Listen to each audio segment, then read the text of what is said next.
À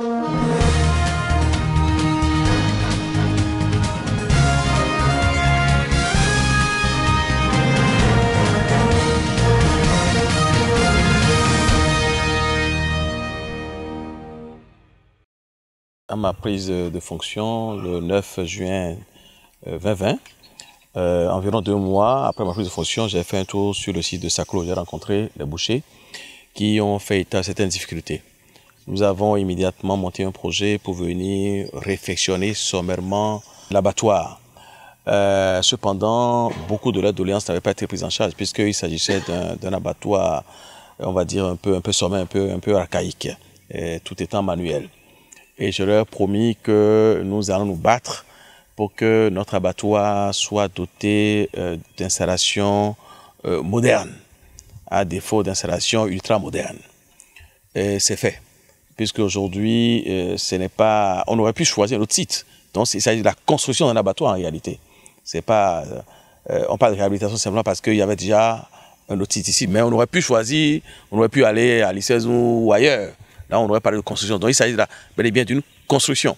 Notamment la construction d'un aire d'abattage moderne. Un abattoir moderne sera construit sur le site. Il sera construit sur le site une latrine à 4 cabines. Il sera construit également sur la suite un enclos pour mettre en réserve les bêtes. Il sera construit encore sur l'enclos un château.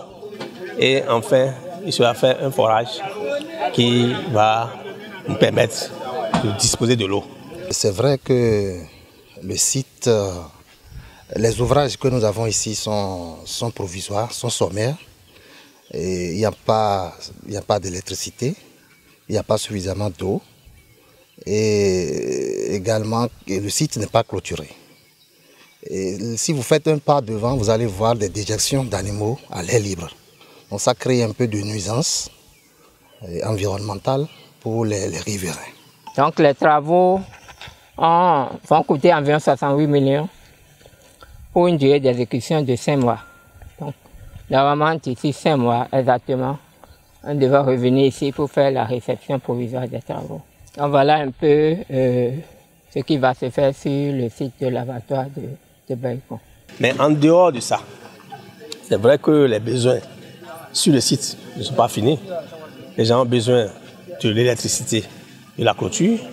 Et comme le maire l'a promis, nous allons nous battre pour évaluer et mettre ça dans les budgets prochains pour que d'ici peu, ces ouvrages soient réalisés au profit des bouchers de la ville de Boycon. Donc je voudrais demander à tous mes amis bouchers et de Boycon qui font du très bon boulot, grâce à qui nous avons de la très bonne viande, je voudrais leur demander, pour ceux qui ne sont pas déjà ici à Saclo, de bien vouloir regagner Saclo pour l'abattage de leurs animaux. Ce serait déjà une très bonne chose. Comme ça, ils ne seront plus contraints rapidement, dans 5 ans, quand les travaux seront finis ici, de regagner ici. Peut-être bien qu'il y aura même plus de place. Donc, il vaudrait mieux qu'ils viennent maintenant.